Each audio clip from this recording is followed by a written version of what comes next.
Je viens de monter un Lego de 9000 pièces. Et oui, on va tester le comportement de cette petite bête ici dans la piscine. Salut! Ceci est un Titanic que j'ai reçu à la fin de l'année dernière comme cadeau d'anniversaire de Thomas, de la maison d'édition Sextante. Merci Thomas. Et il y a tout simplement 1090 pièces. J'ai mis 3 mois à réussir à le monter. Vous voyez ces petits sachets fournis pour monter le Lego? Il y en avait 45. La plupart des numéros étaient en double, donc au final, j'imagine qu'il y en a environ 60 ou 70. Et dans chaque sachet, il y avait au moins un autre petit sachet avec des pièces vraiment minuscules. Donc au final, il y avait environ 150 sachets. Hélène et Mélissa m'ont beaucoup aidé. On a commencé pendant les vacances de fin d'année, mais on n'a pas fini. On a continué le week-end et maintenant, tout est prêt. Ce Lego immense avec beaucoup de détails sur ce à quoi ressemblait le Titanic original. C'est pourquoi aujourd'hui, on a préparé une vidéo pour que vous compreniez bien comment était le Titanic à l'intérieur. On va faire une radiographie de ce navire historique. Alors, allons-y. Le Titanic est probablement le navire le plus célèbre du monde, et tout le monde s'en souvient à cause d'un accident tragique qui s'est produit en 1912. À cette époque, le président du Brésil était Hermes da Fonseca, et nous étions encore un pays très rural. L'Acre venait d'être annexé au Brésil et l'État du Mato Grosso regroupait le Rondônia, le Mato Grosso et le Mato Grosso do Sul. La Première Guerre mondiale ne commencerait que 2 ans plus tard. La voiture, pour vous donner une idée, commençait à peine à apparaître. Le modèle le plus accessible était ce qu'on appelait la Ford T, mais il Estava longe de ser uma coisa popular. Aqui no Brasil. était pratiquement encore une charrette. Le cinéma venait aussi d'être inventé. Pour te donner une idée, cela ne faisait que 17 ans que les frères Lumière avaient projeté la première image de l'histoire.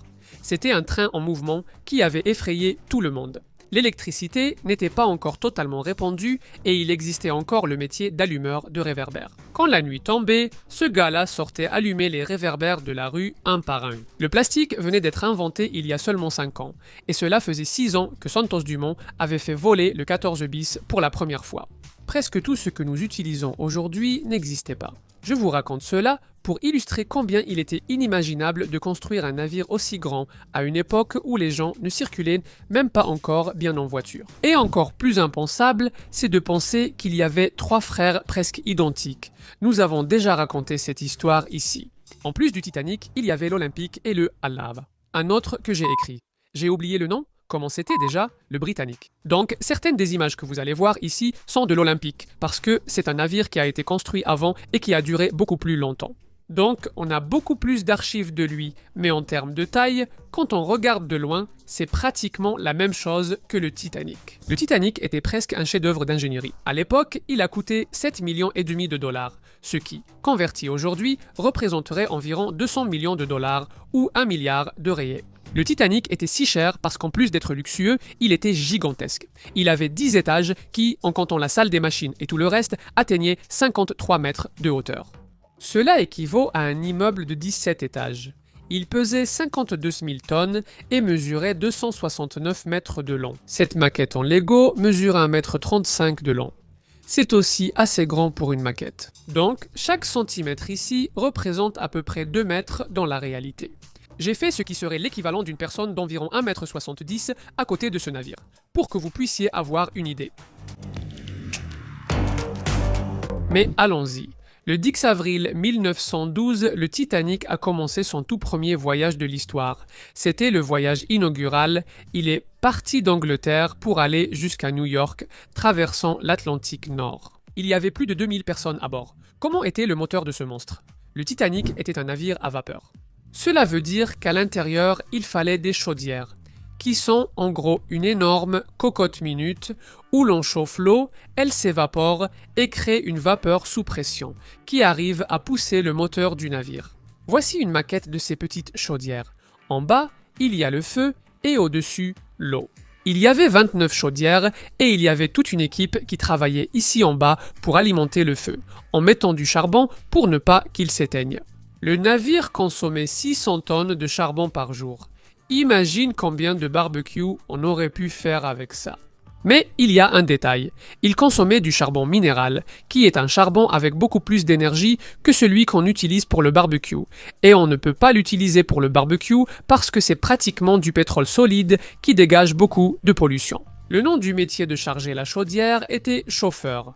C'était ces gars qui restaient tout le temps avec la pelle à jeter le charbon dans le four. Mais la température ici en bas pouvait dépasser 40 degrés Celsius. Ce n'était pas vraiment la fonction la plus noble du navire. Au-dessus des chaudières, il y avait toujours... On imaginait que c'est ceux qui allaient emporter toute cette fumée de charbon. Et là, il y a un détail intéressant. Le Titanic avait 3 groupes de chaudières, mais il avait 4 cheminées. La dernière cheminée n'était reliée à aucune chaudière. Elle n'avait pas vraiment besoin d'exister. Mais lors de la construction de ce navire ultra luxueux, il pensait qu'avec 3 cheminées, il aurait cet aspect. C'était littéralement juste une cheminée quoi, mec. À l'arrière, là où était la propulsion, non, ce qui faisait vraiment avancer le navire, c'était 3 hélices. D'ailleurs, en portugais nautique, on dit « o hélice ». Donc, dans ce cas ici, ce sont les 3 hélices du Titanic. 2 de ces hélices étaient actionnées par ces moteurs à piston qu'on peut voir ici. Regarde comme c'est cool, j'ai réussi à retirer le moteur et, à mesure que la vapeur arrivait ici, elle poussait les pistons et faisait tourner le moteur. Le piston lui-même, c'est cette petite pièce jaune ici au milieu qui bouge. Il lui ressemble beaucoup. Avec une seringue et son piston, tu veux voir? C'est comme si la vapeur poussait et faisait sortir le piston de la seringue. Et ça va pousser un axe qui est ici en bas et cet axe fait tourner le moteur. Donc la vapeur pousse et fournit la force nécessaire au moteur. D'ailleurs, dans une voiture à moteur thermique, c'est pratiquement la même chose. D'accord? Au lieu de vapeur, on injecte ici un liquide inflammable, comme de l'alcool ou de l'essence. Au moment où ce carburant prend feu, il se dilate et pousse le piston de la même manière que ce qu'on voit ici. Mais ce qui est cool avec ce Lego, c'est que ce moteur s'emboîte ici et se connecte à l'axe de l'hélice. Donc si je fais tourner le moteur de ce côté, l'hélice tourne là-bas à la poupe du navire. En regardant ici sur la maquette, tu pourrais penser que c'était une petite hélice, mais non. Elle faisait environ 7 mètres de haut, comme un immeuble de 3 étages. La 3e hélice, au centre, n'était pas entraînée par les moteurs à piston. Que se passe-t-il? Ils utilisaient la vapeur qui sortait de ces 2 moteurs et la reliaient à une turbine, et c'est cette turbine qui faisait tourner cette hélice. Tout le système était très efficace et produisait environ 46 000 chevaux. Et je sais qu'il est difficile d'imaginer une troupe de chevaux de cette taille, mais comparons avec une voiture pour que vous ayez une idée. Le T-Cross Turbo 1.4 a été le SUV le plus vendu l'année dernière. Il a 150 chevaux. Il nous faudrait 300 voitures comme celle-ci pour atteindre l'équivalent du moteur du Titanic. Ici, à l'arrière, on voit aussi le gouvernail du Titanic, qui permet de diriger le navire. On va utiliser une autre réplique du Titanic ici, celle qu'on a faite en impression 3D pour que vous compreniez comment ça se passe. Imaginez donc que le navire avance. Ici, il y a le gouvernail. Quand le gouvernail va ici à droite, toute l'eau commence à être déviée de ce côté. Si vous déviez l'eau par ici, le navire fait ça. Regardez. Sa tendance est d'aller par là. L'une des difficultés d'un système de gouvernail, surtout sur un grand navire comme le Titanic, c'est qu'il est difficile à manœuvrer à basse vitesse. Sur le petit voilier du Manual do Mundo, avec peu de vent, quand je ratais une manœuvre, il était très difficile de remettre le bateau dans la bonne position.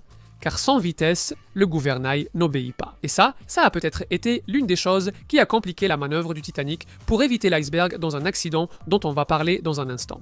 Mais le Titanic était très moderne pour l'époque. Il possédait des générateurs électriques, ce qui était très sophistiqué il y a 110 ans. Il s'en servait pour les pompes afin d'évacuer l'eau si elle entrait. Il utilisait ça pour les ascenseurs, pour les ventilateurs et surtout pour les 10 000 ampoules que le navire possédait. 10 000 ampoules, c'était plus que ce que possédaient beaucoup de villes à l'époque. Tu as sûrement entendu dire que le Titanic avait une séparation entre les classes, non? La 3e classe, qui était le billet le moins cher, était composée principalement de personnes qui émigraient, des gens qui quittaient l'Europe pour tenter une vie meilleure aux États-Unis ou au Canada. Les hommes célibataires de la 3e classe étaient allogés à la proue du navire, à l'avant, et les femmes célibataires ainsi que les familles étaient à la poupe, à l'arrière du navire. Même si c'était le billet le moins cher, le Titanic était un navire très chic. À l'époque, on disait que la 3e classe du Titanic était équivalente à une seconde classe sur d'autres navires concurrents. Il dormait, et mangeaient sans doute mieux que beaucoup de citadins. La seconde classe correspondait à la classe moyenne, à des gens qui avaient un peu d'argent pour voyager. Elle se situait à peu près ici, un peu devant les femmes et les familles de troisième classe. Et ce qui était vraiment célèbre sur le Titanic, c'était la première classe qui occupait pratiquement tout le pont supérieur du navire et était extrêmement luxueuse. Si tu regardes ici ces pièces, tu peux voir une piscine, tu peux voir des salons avec de la moquette verte, du carrelage, des motifs en damier, colorés, c'est vraiment magnifique. L'organisation du navire suit plus ou moins ces couleurs qu'on peut voir ici à l'extérieur. Donc, la partie rouge, c'est toute la machinerie, le fonctionnement du navire.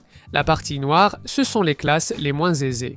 Et la partie blanche, là où il y a une fenêtre, où il y a un balcon qui va d'un côté à l'autre, c'était la première classe. Tu as une idée de ce que ces gens avaient à bord du navire.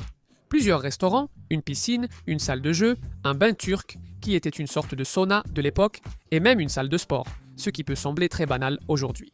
Mais en 1912, je te garantis que ça ne l'était pas. Le voyage était magnifique, tout se passait très bien, les gens étaient heureux, ils se saoulaient ici dans les restaurants du navire.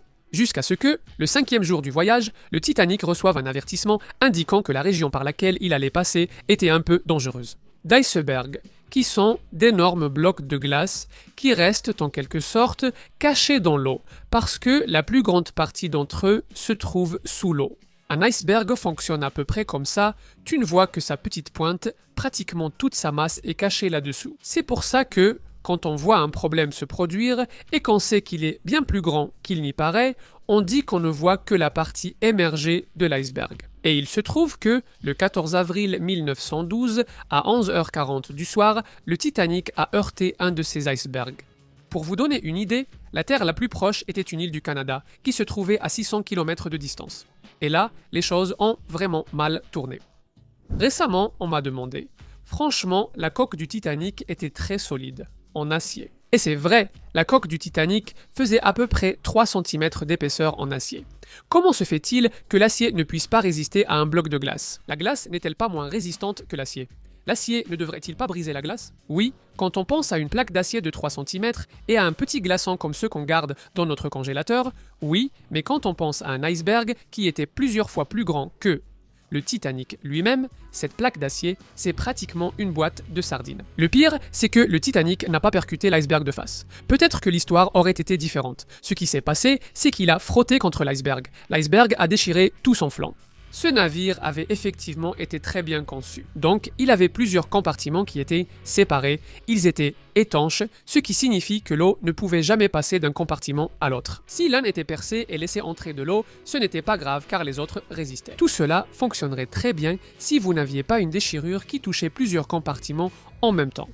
Et là, l'eau a commencé à entrer sans jamais s'arrêter. Le Titanic possédait des pompes pour évacuer l'eau, mais elles étaient insuffisantes. Le navire n'a pas sombré d'un seul coup. Les gens ont commencé à s'organiser pour évacuer cette eau, à demander du secours, à appeler à l'aide d'autres navires qui se trouvaient dans la région. La radio était déjà présente sur les navires à cette époque. Mais il est arrivé un moment où ce n'était plus possible. Le navire allait couler, il fallait mettre les gens dans les canaux de sauvetage. Le Titanic en avait 16 ici en haut, on peut voir les petits canaux ici avec une petite grue à côté et 4 autres canaux gonflables qui étaient rangés. Sauf que ce n'était même pas suffisant pour accueillir tout le monde. Bien sûr, dans une situation comme celle-ci, ceux qui sont logés dans la partie supérieure du navire, qui peuvent sortir plus facilement, qui sont déjà à côté du canot, ont un avantage considérable. Les canots de sauvetage ont finalement accueilli davantage de passagers de première et deuxième classe que de troisième, ce qui est un détail cruel. Si le navire a heurté un iceberg, tu dois imaginer que la température de la mer à ce moment-là n'était pas très agréable. Elle était vraiment glaciale. Donc, il était pratiquement impossible pour une personne, même avec un gilet de sauvetage, dans le noir, effrayé, de tomber dans água e ainda conseguir sobreviver. Pratiquement tout le monde qui a survécu était dans les canots. Il y a eu environ 1500 morts et 700 survivants. Pour prouver ma sincérité, rappelons l'histoire d'un homme tombé à l'eau et ayant survécu. Le cuisinier Charles Joguin. Il portait un gilet de sauvetage et a réussi à nager jusqu'à près d'un canot. Puis, il est resté là à attendre les secours dans l'eau. Et à l'époque, il a même dit qu'il avait bu pas mal de whisky avant le naufrage et que cela l'avait peut-être aidé à supporter le froid. Mais on sait que ce n'est pas vraiment comme ça que ça marche. Même si l'alcool donne cette sensation de chaleur, en réalité, il dilate nos vaisseaux sanguins. Il dilate nos vaisseaux sanguins, donc on perd plus de chaleur par la peau. Mais de toute façon, il a survécu, et il est finalement devenu connu comme le boulanger ivre. Après que le Titanic ait heurté l'iceberg, il a fallu environ 3 heures pour qu'il coule complètement. Rapidement, les gars ont commencé à appeler à l'aide et un navire qui passait à environ 100 km, le Carpathia, a déjà changé de cap et s'est dirigé vers le Titanic. Il est arrivé environ 4 heures après l'alerte, alors que le navire avait déjà coulé et a commencé à secourir les gens. Cela a pris des heures, car il fallait sauver plus de 700 personnes. Au moment du naufrage, le Titanic s'est brisé en deux et a coulé au fond de la mer. Pendant de nombreuses décennies, personne n'avait la moindre idée de l'état de ce navire. C'était une épave très recherchée. Disparu pendant 73 ans, il n'a été découvert qu'en 1985 par un océanographe nommé Robert Ballard, qui a utilisé des robots sous-marins pour trouver le navire à 3800 mètres de profondeur. Beaucoup de gens m'ont déjà demandé s'il n'était pas possible de renflouer le navire, n'est-ce pas ? Mettre des bouées dessus et le faire remonter à la surface. 3800 mètres de profondeur, ce n'est pas une plaisanterie. La pression de l'eau y est énorme, l'accès est difficile. Vous vous souvenez de l'accident avec ce petit sous-marin qui a essayé de descendre jusqu'au Titanic et qui a implosé. Ensuite, vous avez vu que ce n'est pas un petit navire. Donc, il est extrêmement lourd. Il faudrait pratiquement une structure de la taille du Titanic pour le remonter. Mais le pire, c'est qu'au fil des années, ce navire s'est détérioré. Donc aujourd'hui, on a un navire complètement pourri au fond de l'océan. Plusieurs robots sont déjà descendus. Il existe des photos et vidéos, mais la structure se désagrège. Donc, si on attache quoi que ce soit, ça se brise au moment de remonter. Ce que je trouve le plus fou dans tout ça, c'est que je ne connais pas l'âge de ceux qui regardent. Peut-être que tu as, mettons, 8 ans ou 80, enfin. Mais indépendamment de ça, le Titanic a coulé bien avant ta naissance. Ça, j'en suis sûr.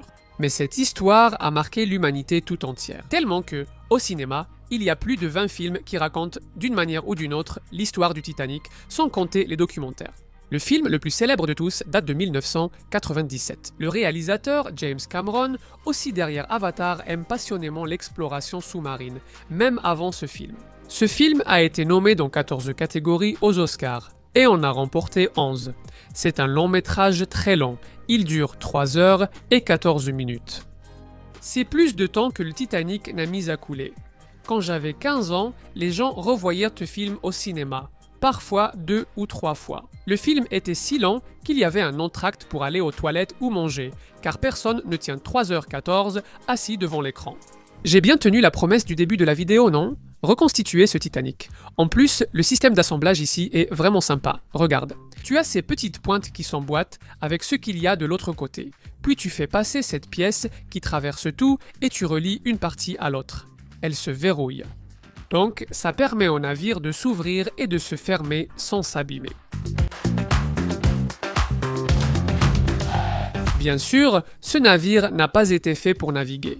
C'est une très belle pièce de décoration. Vous savez que je suis passionné par les bateaux, je ne peux en voir un comme celui-ci sans l'imaginer sur l'eau. Et en même temps, je sais que l'eau ne va pas abîmer le navire, parce que le pire qui puisse arriver, c'est qu'il se casse et que je doive remonter une pièce, comme je l'ai fait 200 000 fois avec ce Lego Saturn ici, que j'ai déjà dû faire tomber par terre au moins une quinzaine de fois. Une fois, lors d'une conférence à Sorocaba, devant 5000 personnes, je l'ai fait tomber et tout le monde m'a aidé à ramasser les morceaux.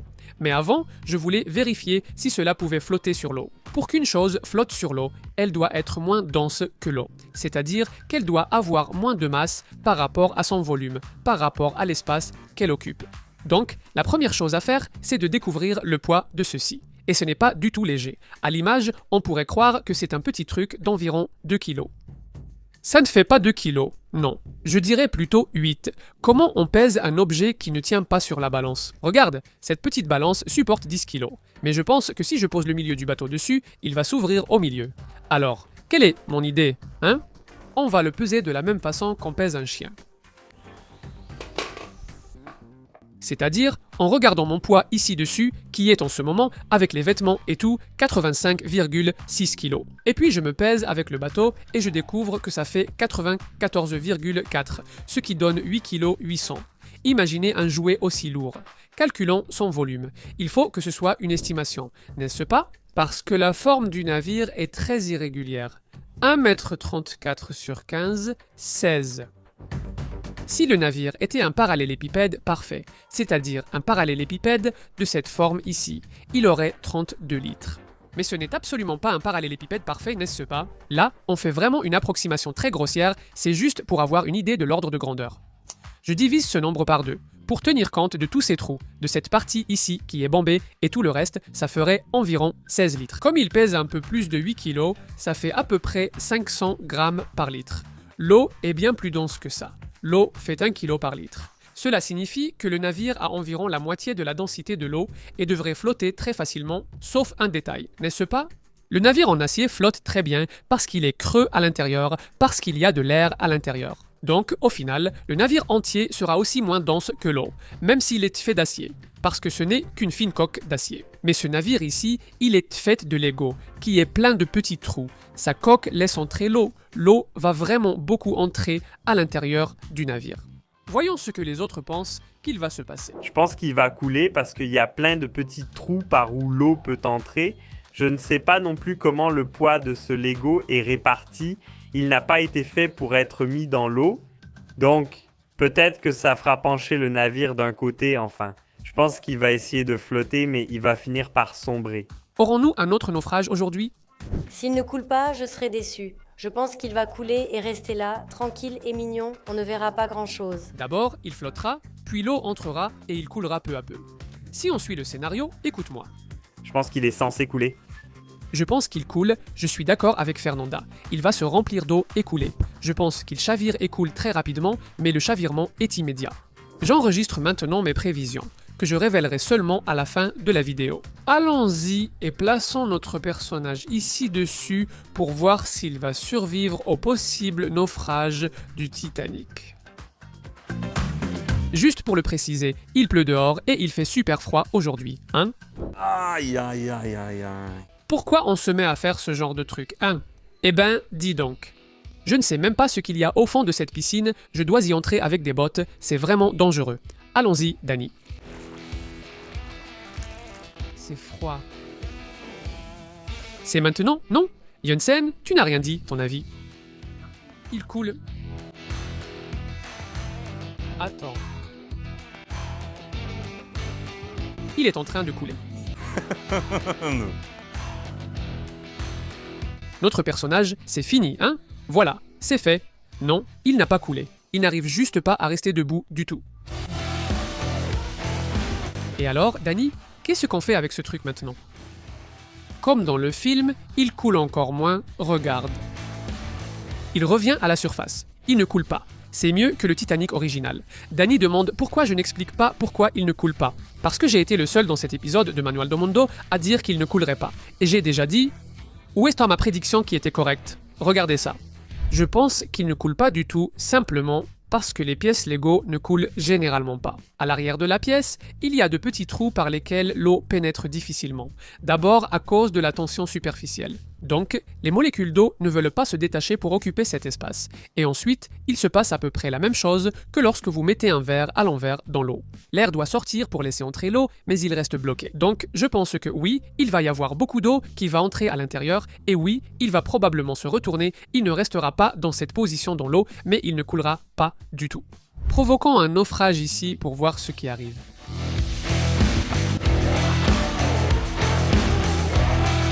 Ça ne coule pas. Reviens, reviens. Oups, attends, il y a une petite pièce qui se détache ici. Je voulais que ça se détache. Ça peut couler, mais il ne faut pas non plus que ça perde des pièces.